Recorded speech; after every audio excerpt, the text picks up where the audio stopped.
Hello, everyone. Aloha. Hi, my name is Anderson Lay. I'm the artistic director for the 40th annual Hawaii International Film Festival presented by Halekulani. And thank you for coming to this afternoon afternoon in Hawaii. This special conversation with Taiwanese filmmaker John Su. This is part of our Spotlight in Taiwan and also HIFF40 talk story.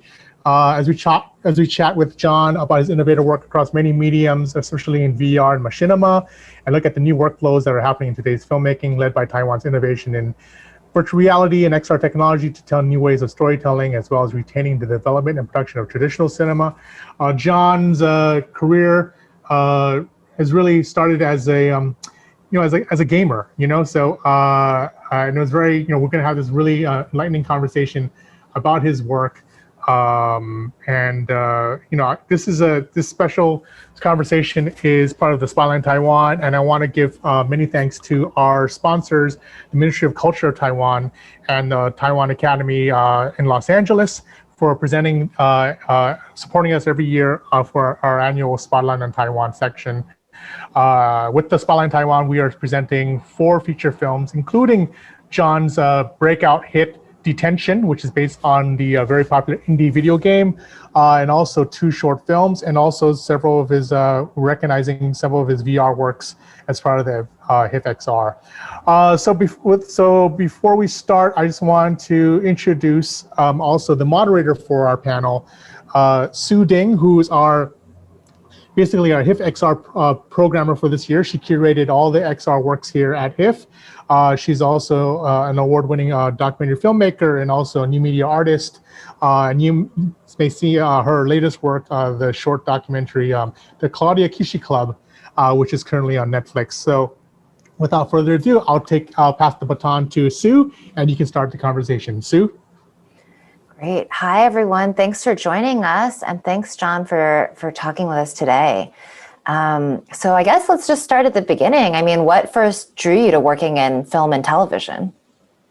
Yeah, like Anderson just said, I've been a gamer since I was 5.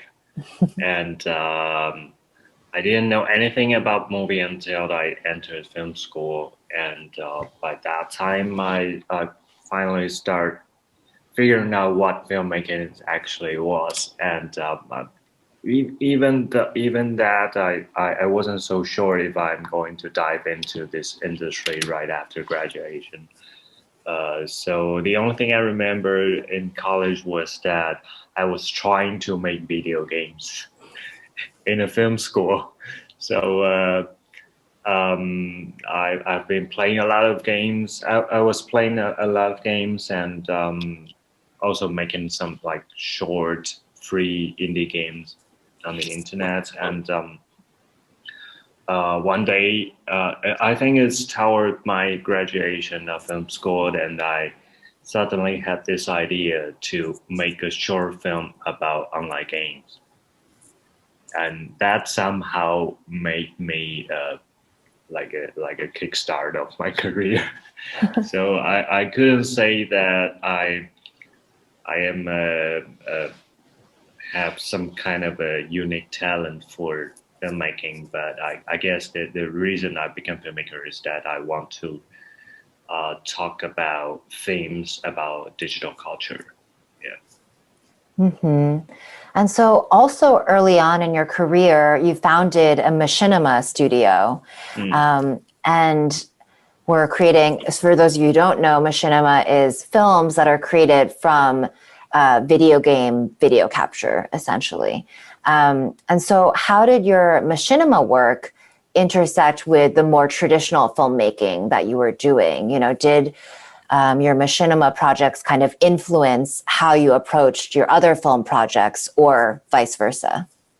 Yeah, it started as 3 of us in this team. We're basically film school students, classmates, and we like to play games together. And by that time, the most popular online game in Taiwan was World of Warcraft, of course.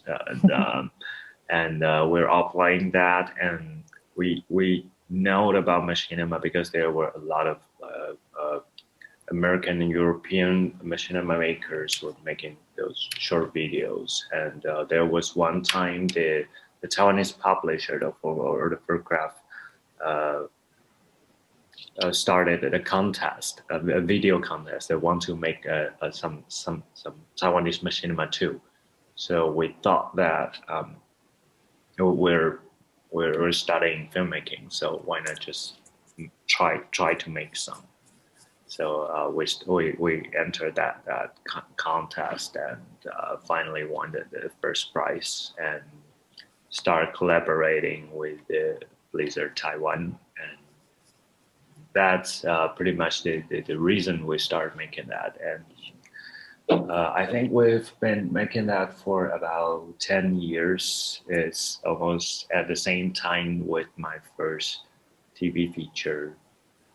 So you can say that we're like jumping back and forth from machinima and filmmaking during the whole process. And making machinima, one perk of making machinima is that you can practice a lot of different film language without actually costing money.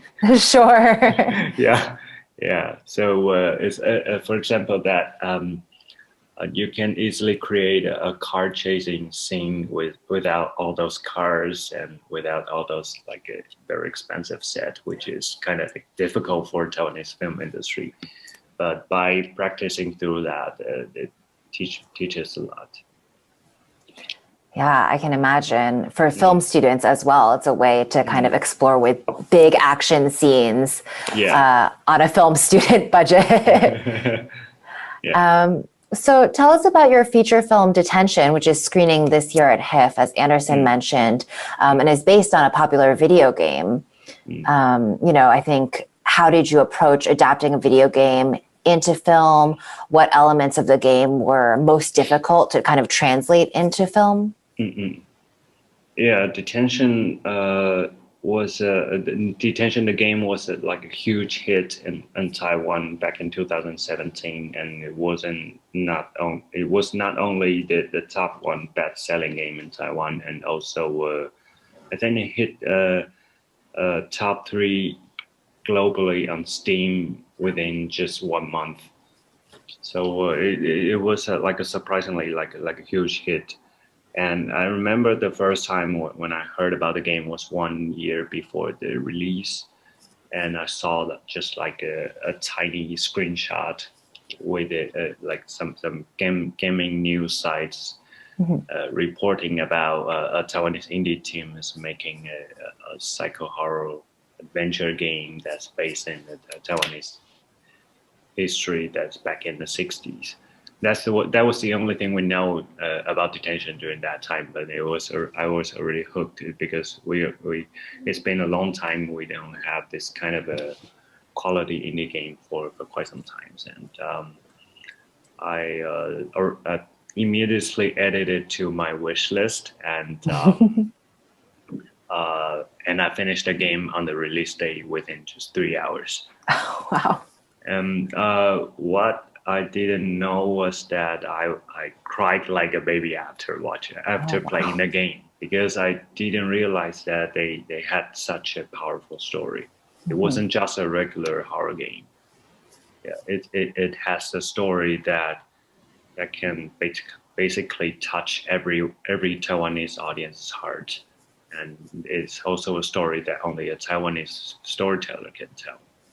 So I was like, my mind was completely blown, and I start introducing this game to everyone I know, including filmmaking in this film industry in Taiwan. And I remember I was so excited and tell everyone I know that someone should make it into a film, because it's very precious and very rare to have this kind of a story, especially as using game as the media to tell this important message, which I think is quite rare. And I started telling them that someone should really considering making it into a film. And one of my producers asked me that if we got the right, are we going to be that someone? Yeah, that's how I got into this project. Yeah. Yeah, I mean, it sounds like you certainly brought a lot of passion for the video game to the adaptation as a film. What about, obviously there are a lot of huge fans of the video game. And then of course, there will be people watching the film who aren't familiar with the game at all. So how do you speak to both those audiences, you know, kind of addressing the really hardcore fans, but also making it accessible for people who are just seeing the story for the first time? Yeah, that's probably the most challenging part. We were always joking that it's the double edge of working on something you really like, because I'm one of those fans. I know what the fan of the games want for from this adaptation, but on the other hand, we definitely need to consider those audience that has zero knowledge of gaming or zero knowledge of this original source material. And on the other side, and we also have to satisfy two different kind of group of audience, which is horror film audience and period drama audience. Because yeah, as you know, that Detention is a film that's about this very important Taiwanese period of history. So yeah, we have got so many different groups of audience we need to satisfy, which sometimes feels almost impossible to do that. So we pretty much spend the whole 3 years trying to find that balance to reach wider audience. Yeah, and then as a hardcore fan yourself, though, I imagine you put in some fun Easter eggs for the other fans out there. Was that a fun process? You mean the Easter egg from the game, or just things from the game that are in the movie and would kind of appeal to big fans of the game? Yeah. There was some iconic scene in the game that we definitely want to recreate that in the film. And for example, the game was actually a 2D side-scrolling game that it's basically 2D. You can only see the profile of the character. And I remember there was one shot in the beginning that we're recreating the exact angle of the game. Like the protagonist, the girl, is walking through the hall of the school, and we were like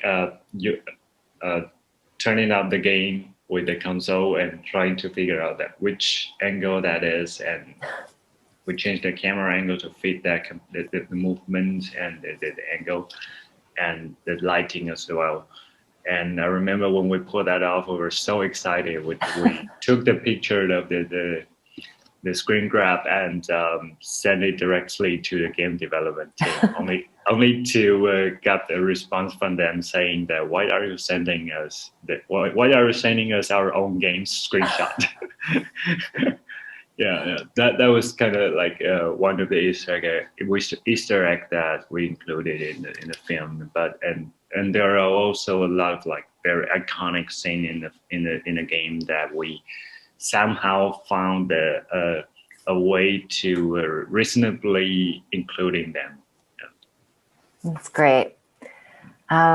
So while working on Detention, you also created several award-winning VR experiences. So two of them are in our HIFF XR program this year, Your Spiritual Temple Sucks, and then also this year's Great Hoax, The Moon Landing.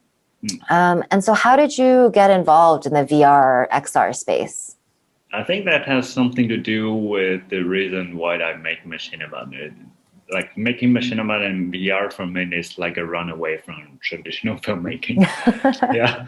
The first time when we started making VR was because I was actually developing a feature film project about VR, which didn't really happen, and then Ready Player One hit the cinema, so we thought that okay, fine, they already did what we were trying to do.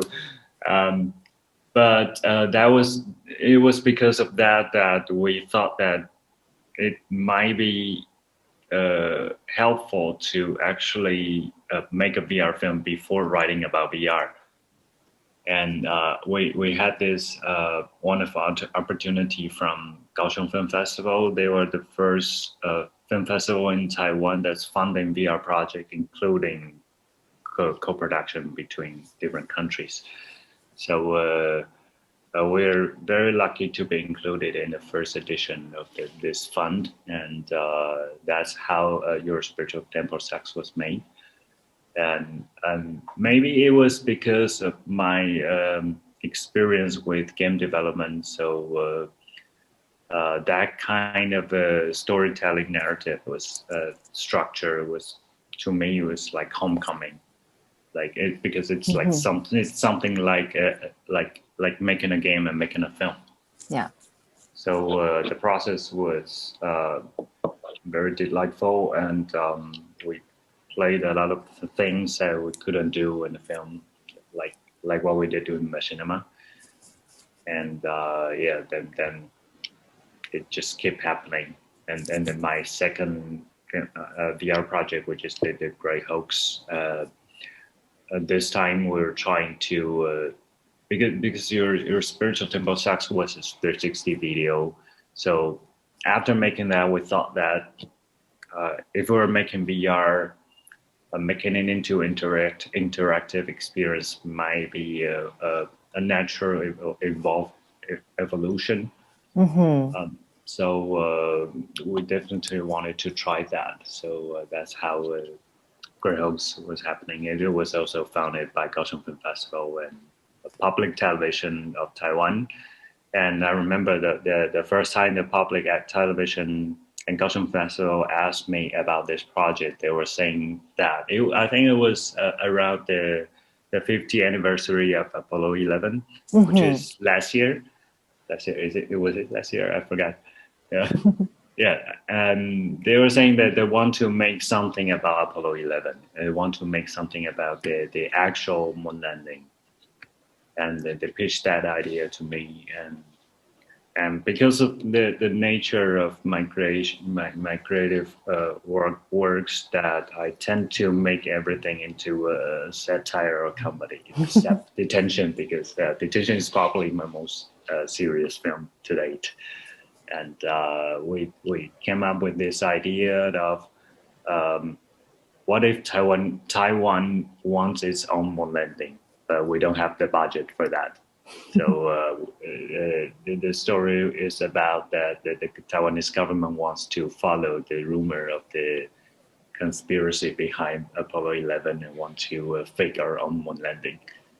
And because it's an interactive VR experience, so the audience, the player in this experience plays as the nameless actor that play as the astronaut. So you're like you're going to be in this like space suits, and there's a film crew around you. The director's yelling at you, tell you what to do as the hero of Taiwan. Yeah, that experience was like a crazy comedy, political satire. Yeah. So I want to talk a little about reception of some of these works. Since you've consistently been working in sort of new media or emerging technologies. So for example, when you were doing Machinima in college, did your film professors know about your work in that medium? Did they kind of understand it, or were they like, what is this? This is crazy. Yeah. I don't think my film school's teachers know what it is at all. I remember we had this class, which is I think it's documentary making, or I'm not so sure about the topic of that class, but we need to make I think it's a study of family films, family videos. So it's like the whole class is trying to find out the film language behind the home video. So, but there was one of the assignment that the teacher asked us to make a home video as assignment. So what I handed in was that I made a home video inside World of Warcraft to the other creator that's we've been working with together on Machinima. So we're just fooling around in a game, and I was the camera that's filming the two other players like fooling around in the world of Warcraft. So I just added those, and with the recording of those two people's like a trash talk, and just edited it into a home video. So yeah, that's probably the only time that my teachers like know has a little bit of knowledge of what I'm actually doing. Yeah. I mean, I think that's a great take on a home video. And what about now that you're working in VR, do you find that the film community is really receptive of that they're interested, or does it feel kind of separate? In Taiwan, it's kind of because we had a very limited film industry. It's kind of like a very small film industry that everyone is knowing everyone. And because of the nature that most of the VR project was funded by Kaohsiung Film Festival, they funded 5 projects a year. So we have at least 5 VR projects a year. So sometimes they invited filmmakers, like in my case, it was like this. And they invited filmmakers, they invited theater director, and sometimes traditional artist and dancer to make different kind of VR works. So a lot of Taiwanese filmmakers were involved during the whole process. It's been the whole project was going on for has been going on for more than 5 years, I think. So there are already like dozens of Taiwanese VR projects that's made by filmmakers. So I think relatively in Taiwan, that most of the filmmakers are aware of the scene and are curious about the process. Yeah, that sounds like a really exciting ecosystem where there's a lot of cross-pollination happening.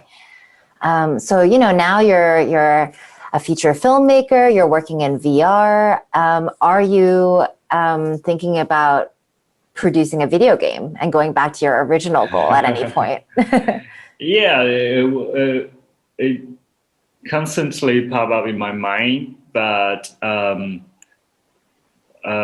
right now it's still a little bit difficult for me because I'm right now a full-time filmmaker, and also the indie game industry in Taiwan was also quite closed. It was like another small circle that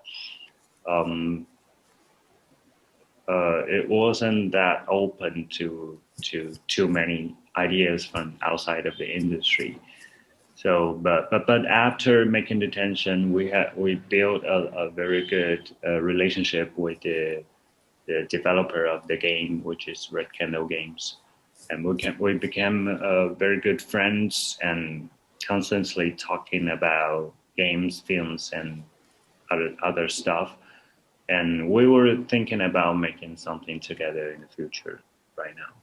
But we don't really know what that is at the moment, but that's definitely a possibility for me. Yeah. And what, in the VR space, can you talk about adapting to that space and, maybe anything you found surprising about the VR production process, and also what possibilities or what technologies you're most excited about going forward? One thing that really surprised me was it can easily create the sense of space for the audience, because that was super difficult for filmmaking. Right. Because as a filmmaker, when you're trying to construct a sense of a space, you need a different kind of shots. You need to have a very precise prop blocking to make that happen. But in VR, it's like even if the graphic, even if the cinematography wasn't that in that good quality, as soon as the audience put the headset on, they're convinced they're in the other space, which I think is very powerful. And also, the space is usually the first thing that the audience notice.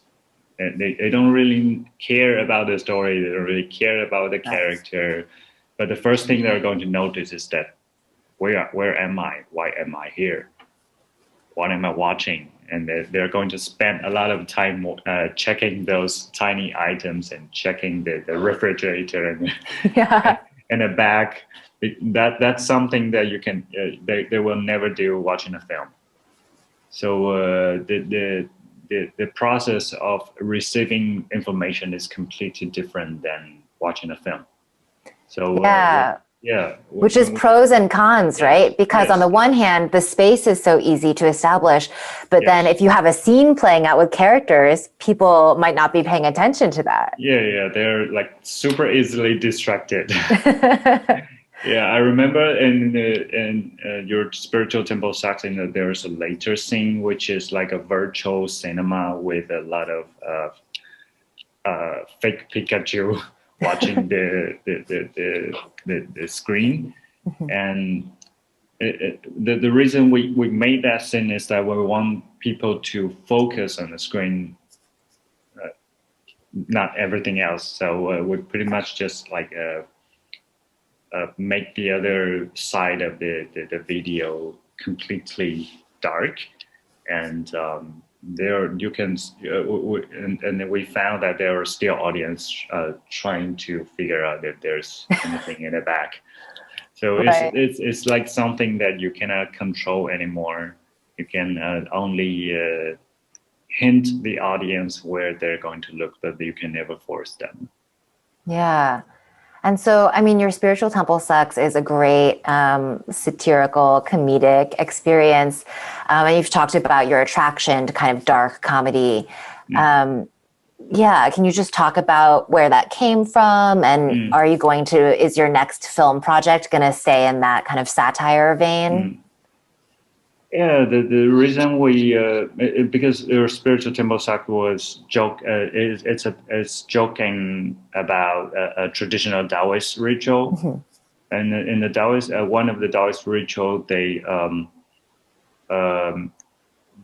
blindfolded in the actual temple, and there's a monk that's like chanting in front of you and trying to take your mind to the afterworld, and to see your dead relatives, or to see spiritual temple, which is a house that represents your personal life.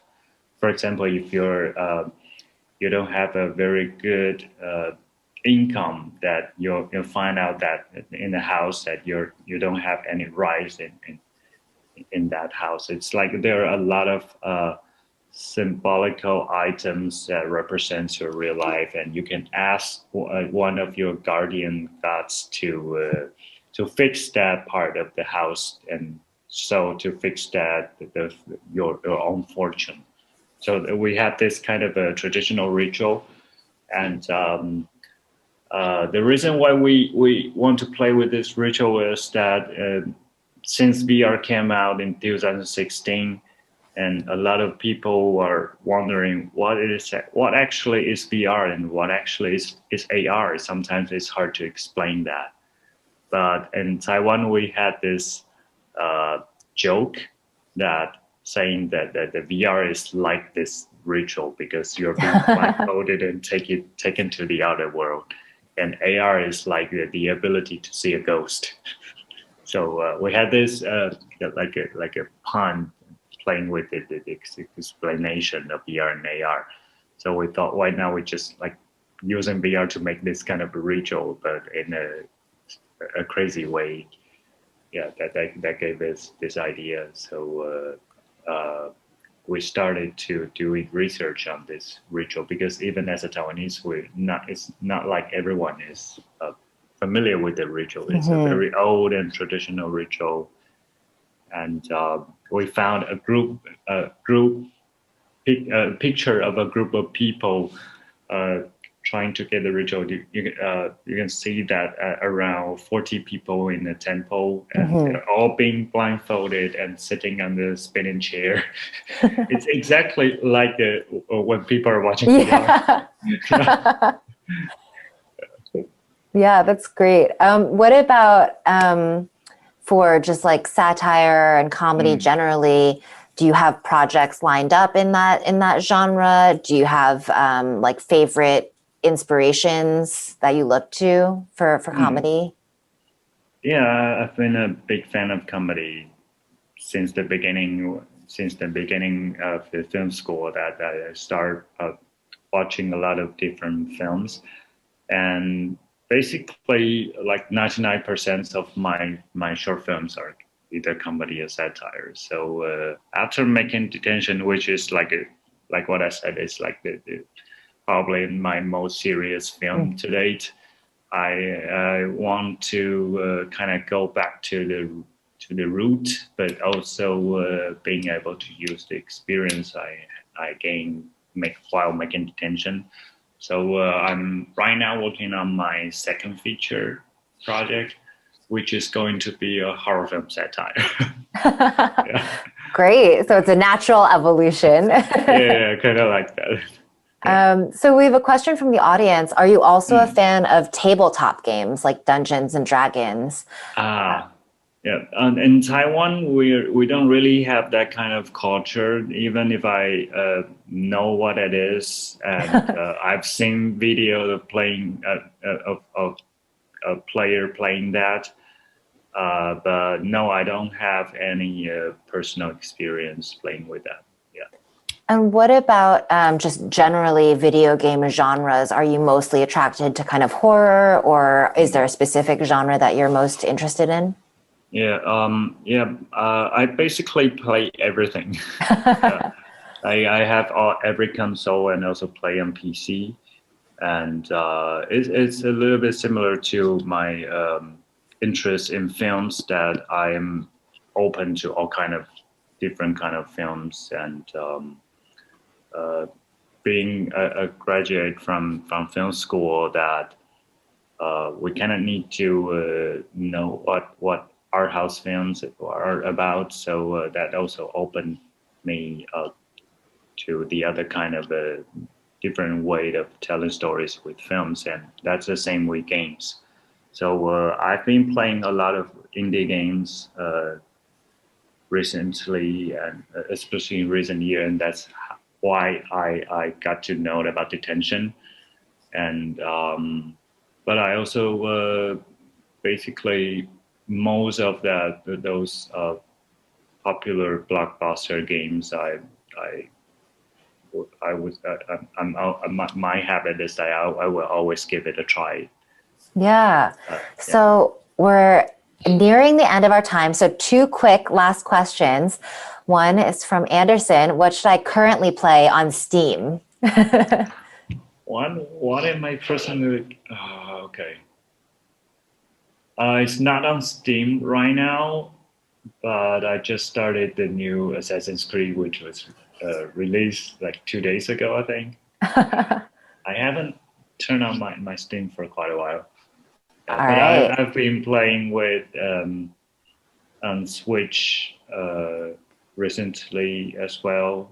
I've been playing Hades while I'm making my next feature. Because the theme is a little bit similar. It's also a play with the afterworld. So yeah, I was like using that as an excuse that I'm doing some research. Yeah, exactly. But I've been sunk into that game for more than 50 hours already. Oh, wow. Okay. And then last question, with your spiritual temple sucks, that was 360. With the Great Hoax, that is, room scale, 6DoF VR, that's interactive. What technology are you interested in exploring next? Augmented reality or AI? Is there anything that you're kind of intrigued by? And I think there are still a lot of space to explore in terms of VR, VR and AR. So I'm also thinking about what I'm going to make with as my next VR project. I think it's right now I'm not sure at all, but I think we're still going to go for the room scale experience approach of making VR, and probably make something that's even funnier with that. Yeah. Yeah, you talked about some of the things that you can do in VR that you can't do in film. Right. I guess what are some of the things that you're maybe interested in exploring with your next VR project? Yeah, that's exactly what I'm going to do. Is that I might be making fun of the limitation of VR. Yeah, like in VR, although you have this like a greater sense of space, but also to me one of the downside is that it became very hard for people to get involved with the story, especially emotional story and more serious stuff, because the strength of acting is completely different than the film acting. So when making your spiritual temple sucks, that was one thing I found, that the way I direct actors are completely different, because the way they're facing the audience is different too. Because it's like they need to communicate with the audience directly. So that kind of limitation, kind of the downside I was mentioning was like even if you can be convinced that you're actually in a virtual space, but you're actually further away from the story and the emotion of the story, which I think is quite interesting, and I want to play with that a little bit. Yeah. I mean, I think there's a lot to explore, like with what you're talking about, and I think VR comedy, there's a lot to explore there. There's a lot of potential. So I'm very excited to see what we will get from you next. But we are at the end of our time. So thank you so much for joining us. And I will throw things back to Anderson. Yeah. Great. Hi, everyone. Thank you, Sue, for moderating this panel. John, thank you for joining us from Taiwan. No, I haven't played the new Assassin's Creed yet, but I also just started. Yeah. I only saw the opening of the game, and I have to turn on to have a meeting. Got it. I just want to have a quick question. Do you attend like SIGGRAPH or like E3 or any of those like gaming conventions like those, or trade shows, or? We can pretty much just watch it online, which didn't happen this year. Of course, yeah. Well, on that note, thank you so much, John. Thank you for participating in this conversation. Again, Taiwan, the film industry, it is very small, but it's also very innovative in exploring different spaces. And you are kind of the epitome, the poster child of not only a film, not only working in traditional film, but also working in VR. Also your early kind of days in, as a gamer, and also machinima, and who knows, you might conquer podcasts or some kind of new medium or something like that. So, and also you'll produce a video game, so you'll be the king of media in Taiwan. So I read it now. Transmedia. So again, thank you again, John. We look forward to your future work, and I also want to thank the Ministry of Culture of Taiwan, and also Taiwan Academy in Los Angeles for sponsoring the Spotlight in Taiwan conversation and HIFF40 conversation with John Su. If you want to, all the audiences out there, if you want to check out the Spotlight in Taiwan, it's on our website at HIFF.org. A lot of the films are online. We also have 2 films that are actually playing in theaters here in Oahu, A Leg and I, Weirdo. So check them out. Just go to our website at HIFF.org. And so without further ado, thank you again, and we'll see you soon. Thank you so much. Bye-bye. Bye-bye.